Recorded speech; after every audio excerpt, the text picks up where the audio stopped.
ನಮಸ್ಕಾರ. ಭಾರತೀಯ ಆರ್ಥಿಕ ಸುದ್ದಿಯ 26 ಆಗಸ್ಟ್ ಬೆಳಗ್ಗೆ 6 ಗಂಟೆಯ ಆವೃತ್ತಿಗೆ ಸ್ವಾಗತ. ಈ ಸುದ್ದಿ ಆವೃತ್ತಿಯನ್ನು ನಿಮಗೆ ತಂದಿರುವವರು ಭಾವನಾ. ಇತ್ತೀಚಿನ ಸುದ್ದಿಗಳನ್ನು ಆಲಿಸಿ. ಸೆನ್ಸೆಕ್ಸ್ 77,656.09, 287 ಪಿಟಿಎಸ್, 0.37% ಏರಿಕೆಯಾಗಿದೆ. ಅತಿ ಹೆಚ್ಚು ಲಾಭ. ಇಂಡೆಗೋ 2.01% ಏರಿಕೆಯಾಗಿದೆ. ಅತಿ ಹೆಚ್ಚು ನಷ್ಟ. ಎಚ್ಸಿಎಲ್ ಟೆಕ್ 0.47% ಕುಸಿದಿದೆ. ನಿಫ್ಟಿ 50 ಇಂದು 24,334.55, 0.48% ಆಗಿದೆ. 0.48% ಏರಿಕೆಯಾಗಿದೆ. ಎನ್ಎಸ್ಇಯ ಅಗ್ರ 50 ಕಂಪನಿಗಳನ್ನು ಟ್ರ್ಯಾಕ್ ಮಾಡುತ್ತದೆ. ಸೆನ್ಸೆಕ್ಸ್ 287 ಅಂಕಗಳ ಏರಿಕೆಯೊಂದಿಗೆ ಭಾರತೀಯ ಷೇರು ಮಾರುಕಟ್ಟೆಗಳು ಲಾಭದಲ್ಲಿ ಮುಕ್ತಾಯ. ನಿನ್ನೆ ಬಿಎಸ್ಇ ಸೆನ್ಸೆಕ್ಸ್ ,37% ಏರಿಕೆಯಾಗಿ 77,656.09 ಸೂಚ್ಯಂಕ ಅಂಕಗಳಲ್ಲಿ ಮುಕ್ತಾಯಗೊಂಡಿತು. ಈ ನಡುವೆ ಎನ್ಎಸ್ಇ ನಿಫ್ಟಿ 50 ಕೂಡ ,0.48% ಗಳಿಸಿ 24,334.55 ಸೂಚ್ಯಂಕ ಅಂಕಗಳಲ್ಲಿ ಮುಕ್ತಾಯವಾಯಿತು. ರಾಜತಾಂತ್ರಿಕ ಮಾತುಕತೆಗಳ ನಡುವೆ ಕಚ್ಚಾ ತೈಲ ಬೆಲೆ ಶೇ.5ಕ್ಕಿಂತ ಹೆಚ್ಚು ಕುಸಿತ. ಇರಾನ್ ಮೇಲಿನ ಆತಂಕಗಳನ್ನು ಹೊಸ ರಾಜತಾಂತ್ರಿಕ ಪ್ರಯತ್ನಗಳು ತಿಳಿಗೊಳಿಸಿದ್ದರಿಂದ ಕಚ್ಚಾ ತೈಲ ಬೆಲೆ ಶೇ.5.19% ಕುಸಿದು ಪ್ರತಿ ಬ್ಯಾರೆಲ್ಗೆ $81ಕ್ಕೆ ತಲುಪಿತು. ವ್ಯಾಪಾರಿಗಳು ಹೊಸ ಯುಎಸ್ ನಿರ್ಬಂಧಗಳನ್ನು ನಿರ್ಲಕ್ಷಿಸಿ ಹಾರ್ಮುಜ್ ಜಲಸಂಧಿಯ ಸುತ್ತಲಿನ ಸಂಭಾವ್ಯ ಪರಿಹಾರಗಳತ್ತ ಗಮನ ಹರಿಸಿದ್ದಾರೆ. ಜಾಗತಿಕ ಮಾರುಕಟ್ಟೆ ಏರಿಳಿತಗಳ ನಡುವೆ ಚಿನ್ನ ಮತ್ತು ಬೆಳ್ಳಿ ಬೆಲೆಯಲ್ಲಿ ಏರಿಕೆ. ಚಿನ್ನದ ಬೆಲೆ ಶೇ.0.85% ಏರಿಕೆಯಾಗಿ ಪ್ರತಿ ಟ್ರಾಯ್ ಔನ್ಸ್ಗೆ $4,728 ಮತ್ತು 10 ಸೆಂಟ್ಗೆ ಮುಕ್ತಾಯವಾಯಿತು. ಬೆಳ್ಳಿಯ ಬೆಲೆ ಕೂಡ ಶೇ.1.62% ಜಿಗಿದು ಪ್ರತಿ ಟ್ರಾಯ್ ಔನ್ಸ್ಗೆ $69 ಮತ್ತು 3 ಸೆಂಟ್ಗೆ ತಲುಪಿತು. ಮುಂಗಾರು ಪುನಶ್ಚೇತನವು ಕೃಷಿ ವಲಯದ ಅಪಾಯಗಳನ್ನು ತಗ್ಗಿಸುತ್ತದೆ ಎಂದ ಆರ್ಬಿಐ ಬುಲೆಟಿನ್. ಮುಂಗಾರು ಮಳೆಯ ಪುನಶ್ಚೇತನವು ಕೃಷಿ ವಲಯದ ಅಪಾಯಗಳನ್ನು ತಗ್ಗಿಸಿದೆ ಎಂದು ರಿಸರ್ವ್ ಬ್ಯಾಂಕ್ ಆಫ್ ಇಂಡಿಯಾದ ಆಗಸ್ಟ್ ಬುಲೆಟಿನ್ ತಿಳಿಸಿದೆ. ಜಾಗತಿಕ ಸವಾಲುಗಳ ನಡುವೆಯೂ ಜುಲೈನಲ್ಲಿ ಭಾರತದ ಬಲವಾದ ಆರ್ಥಿಕ ವೇಗವು ಹಾಗೇ ಉಳಿದಿದೆ ಎಂದು ಕೇಂದ್ರ ಬ್ಯಾಂಕ್ ಗಮನಿಸಿದೆ. ವಿದೇಶಿ ಸರಕು ಸಾಗಣೆ ವೆಚ್ಚ ಕಡಿತಗೊಳಿಸಲು ಭಾರತದಿಂದ 100 ಹೊಸ ಹಡಗುಗಳ ಯೋಜನೆ. ಭಾರತವು ತನ್ನ ಬೃಹತ್ $75 ಬಿಲಿಯನ್ ವಿದೇಶಿ ಸರಕು ಸಾಗಣೆ ವೆಚ್ಚವನ್ನು ಕಡಿತಗೊಳಿಸಲು 100 ಹೊಸ ಸರಕು ಸಾಗಣೆ ಹಡಗುಗಳನ್ನು ನಿರ್ಮಿಸಲು ಯೋಜಿಸುತ್ತಿದೆ. ಈ ಹಡಗು ಸಮೂಹದ ವಿಸ್ತರಣೆಯು ದೇಶೀಯ ಹಡಗು ಕಂಪನಿಗಳು ಎದುರಿಸುತ್ತಿರುವ ಗಮನಾರ್ಹ ವೆಚ್ಚದ ಅನಾನುಕೂಲಗಳನ್ನು ಪರಿಹರಿಸುವ ಗುರಿಯನ್ನು ಹೊಂದಿದೆ. ಹೈಟೆಕ್ ಚಿಪ್ ತಯಾರಕರಿಗೆ ಬಿಐಎಸ್ ವಿನಾಯಿತಿ ನೀಡಿದ ಪಿಯೂಷ್ ಗೋಯಲ್.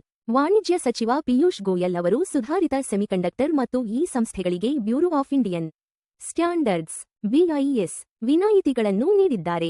ಈ ನೀತಿ ಕ್ರಮವು ಬಹು ಬಿಲಿಯನ್ ಡಾಲರ್ ಹೂಡಿಕೆಗಳನ್ನು ಆಕರ್ಷಿಸುವ ಮೂಲಕ ಮೇಕ್ ಇನ್ ಇಂಡಿಯಾ ಉಪಕ್ರಮವನ್ನು ಉತ್ತೇಜಿಸುವ ಗುರಿಯನ್ನು ಹೊಂದಿದೆ. ಹೂಡಿಕೆದಾರರಿಗೆ $30 ಟ್ರಿಲಿಯನ್ಗಿಂತಲೂ ಹೆಚ್ಚು ಸಂಭಾವ್ಯ ಆದಾಯವನ್ನು ಪ್ರಕ್ಷೇಪಿಸಿದ ಆಂಥ್ರೊಪಿಕ್ ಸ್ಟಾರ್ಟ್ಅಪ್ ಆಂಥ್ರೊಪಿಕ್ ಹೂಡಿಕೆದಾರರಿಗೆ $30 ಟ್ರಿಲಿಯನ್ಗಿಂತಲೂ ಹೆಚ್ಚಿನ ಒಟ್ಟು ಸಂಭಾವ್ಯ ಮಾರುಕಟ್ಟೆಯನ್ನು ಪ್ರಸ್ತುತಪಡಿಸುವ ನಿರೀಕ್ಷೆಯಿದೆ. ವೇಗವಾಗಿ ಬೆಳೆಯುತ್ತಿರುವ ಕೃತಕ ಬುದ್ಧಿಮತ್ತೆ ವಲಯದಲ್ಲಿನ ಬೃಹತ್ ಆದಾಯದ ಸಾಮರ್ಥ್ಯವನ್ನು ಹೈಲೈಟ್ ಮಾಡಲು ಕಂಪನಿಯು ಗುರಿಯನ್ನು ಹೊಂದಿದೆ. ಬಹುನಿರೀಕ್ಷಿತ ಎನ್ವಿಡಿಯಾ ಗಳಿಕೆಯ ವರದಿಗೂ ಮುನ್ನ ಯುಎಸ್ ಷೇರುಗಳು ಏರಿಕೆಯಲ್ಲಿ ಮುಕ್ತಾಯ.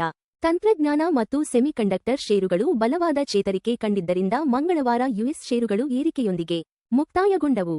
ಹೂಡಿಕೆದಾರರು ಈಗ ಮಾರುಕಟ್ಟೆಯ ವೇಗವನ್ನು ಅಳೆಯಲು ಎನ್ವಿಡಿಯಾದ ಮುಂಬರುವ ತ್ರೈಮಾಸಿಕ ಗಳಿಕೆಯ ವರದಿಯ ಮೇಲೆ ಗಮನ ಹರಿಸುತ್ತಿದ್ದಾರೆ.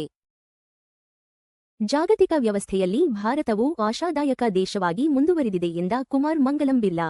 ಸ್ಥಿತಿಸ್ಥಾಪಕ ಬಳಕೆ ಮತ್ತು ಪೂರಕ ನೀತಿಗಳು ಭಾರತದ ಬೆಳವಣಿಗೆಗೆ ಆಧಾರವಾಗಿವೆ ಎಂದು ಆದಿತ್ಯ ಬಿರ್ಲಾ ಗ್ರೂಪ್ ಅಧ್ಯಕ್ಷ ಕುಮಾರ್ ಮಂಗಲಂ ಬಿರ್ಲಾ ಹೇಳಿದ್ದಾರೆ.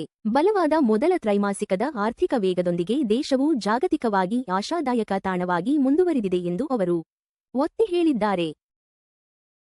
ಪ್ರಮುಖ ಪ್ರಾದೇಶಿಕ ಬ್ಯಾಂಕ್ಗಳನ್ನು ಸ್ವಾಧೀನಪಡಿಸಿಕೊಳ್ಳಲು ವೆಲ್ಸ್ ಫಾರ್ಗೋ ಮತ್ತು ಸಿಟಿಗ್ರೂಪ್ ಸಜ್ಜು. ಹೆಚ್ಚಿದ ಬಂಡವಾಳದ ಅವಕಾಶದ ಕಾರಣ ಹಣಕಾಸು ನಿಯಂತ್ರಕರು ವೆಲ್ಸ್ ಫಾರ್ಗೋ ಮತ್ತು ಸಿಟಿಗ್ರೂಪ್ಗೆ ದೊಡ್ಡ ಪ್ರಾದೇಶಿಕ ಬ್ಯಾಂಕ್ಗಳನ್ನು ಸ್ವಾಧೀನಪಡಿಸಿಕೊಳ್ಳಲು ಅನುಮತಿಸಬಹುದು. ವಿಶ್ಲೇಷಕರು ಸ್ವಾಧೀನದ ಮಾನದಂಡಗಳಿಗೆ ಹೊಂದುವ 5 ಸಂಭಾವ್ಯ ಪ್ರಾದೇಶಿಕ ಬ್ಯಾಂಕ್ಗಳನ್ನು ಗುರುತಿಸಿದ್ದಾರೆ. ಚಿನ್ನ $4,728 ಮತ್ತು 10 ಸೆಂಟ್ (0.85% ಪ್ರತಿ ಟ್ರಾಯ್ ಔನ್ಸ್ಗೆ. ಅಂದಾಜು ಸಮ $1,45,019 ಪ್ರತಿ 10 ಗ್ರಾಂಗೆ. ಚಿನ್ನದ ಬೆಲೆ 0.85% ಏರಿಕೆಯಾಗಿದೆ. ಹಿಂದಿನ ಮುಕ್ತಾಯ $4,688 ಮತ್ತು 30 ಸೆಂಟ್ರಿಂದ ಚಿನ್ನದ ಬೆಲೆಗಳು ಜಾಗತಿಕ ಬೇಡಿಕೆ, ಡಾಲರ್ ಬಲ ಮತ್ತು ಹಣದುಬ್ಬರ ನಿರೀಕ್ಷೆಗಳನ್ನು ಪ್ರತಿಬಿಂಬಿಸುತ್ತವೆ. ಬೆಳ್ಳಿ $69 ಮತ್ತು 3 ಸೆಂಟ್ 1.62% ಪ್ರತಿ ಟ್ರಾಯ್ ಔನ್ಸ್ಗೆ. ಅಂದಾಜು ಸಮ $2,117 ಪ್ರತಿ 10 ಗ್ರಾಂಗೆ. ಬೆಳ್ಳಿ ಬೆಲೆ 1.62% ಏರಿಕೆಯಾಗಿದೆ. ಹಿಂದಿನ ಮುಕ್ತಾಯ $67 ಮತ್ತು 93 ಸೆಂಟ್ರಿಂದ. ಬೆಳ್ಳಿ ಬೆಲೆಗಳು ಕೈಗಾರಿಕಾ ಬೇಡಿಕೆ, ಸೌರಶಕ್ತಿ ಮತ್ತು ಕೇಂದ್ರ ಬ್ಯಾಂಕ್ ನೀತಿಗಳೊಂದಿಗೆ ಸಂಬಂಧ ಹೊಂದಿವೆ. WTI ಕಚ್ಚಾ ತೈಲ $81.5.19% ಪ್ರತಿ ಬ್ಯಾರಲ್ಗೆ ವಹಿವಾಟು ನಡೆಸುತ್ತಿದೆ. ತೈಲ ಬೆಲೆ 5.19% ಕುಸಿದಿದೆ. ಹಿಂದಿನ ಮುಕ್ತಾಯ $85 ಮತ್ತು 43 ಸೆಂಟ್ರಿಂದ. ಕಚ್ಚಾ ತೈಲ ಬೆಲೆಗಳು ಭಾರತದ ಇಂಧನ ವೆಚ್ಚ ಮತ್ತು ಹಣದುಬ್ಬರವನ್ನು ಗಣನೀಯವಾಗಿ ಪ್ರಭಾವಿಸುತ್ತವೆ. US $95 ಮತ್ತು 40 ಸೆಂಟ್ 0.35%ಗೆ ಭಾರತೀಯ ರೂಪಾಯಿ ವಿರುದ್ಧ ವ್ಯಾಪಾರವಾಗುತ್ತಿದೆ. ರೂಪಾಯಿ 0.35% ಬಲಗೊಂಡಿದೆ. ಹಿಂದಿನ ಮುಕ್ತಾಯ $95 ಮತ್ತು 74 ಪೈಸಾರಿಂದ. ದುರ್ಬಲ ರೂಪಾಯಿ ಆಮದು ವೆಚ್ಚವನ್ನು ಹೆಚ್ಚಿಸುತ್ತದೆ, ಆದರೆ ಐಟಿ ಮತ್ತು ಫಾರ್ಮಾ ರಫ್ತುದಾರರಿಗೆ ಪ್ರಯೋಜನವಾಗುತ್ತದೆ. ಎಲ್ಪಿಜಿ ಸಿಲಿಂಡರ್ ಬೆಲೆಗಳು ಪ್ರಮುಖ ನಗರಗಳು. ಚೆನ್ನೈ $957 ಮತ್ತು 50 ಪೈಸಾ, $2,906. ಬೆಂಗಳೂರು $944 ಮತ್ತು 50 ಪೈಸಾ, $2,821. ಹೈದರಾಬಾದ್ $994, $2,985. ಆಂಧ್ರಪ್ರದೇಶ $966 ಮತ್ತು 50 ಪೈಸಾ, $2,921 ಮತ್ತು 50 ಪೈಸಾ. ಭಾರತೀಯ ಆರ್ಥಿಕ ಸುದ್ದಿ ನೋಡಿದ್ದಕ್ಕಾಗಿ ಧನ್ಯವಾದಗಳು. ಪ್ರತಿದಿನ ಬೆಳಿಗ್ಗೆ ಮತ್ತು ಸಂಜೆ 6 ಗಂಟೆಗೆ ನಮ್ಮ ಸುದ್ದಿಯನ್ನು ನೋಡುತ್ತೀರಿ. ಲೈಕ್, ಶೇರ್ ಮತ್ತು ಸಬ್ಸ್ಕ್ರೈಬ್ ಮಾಡಿ.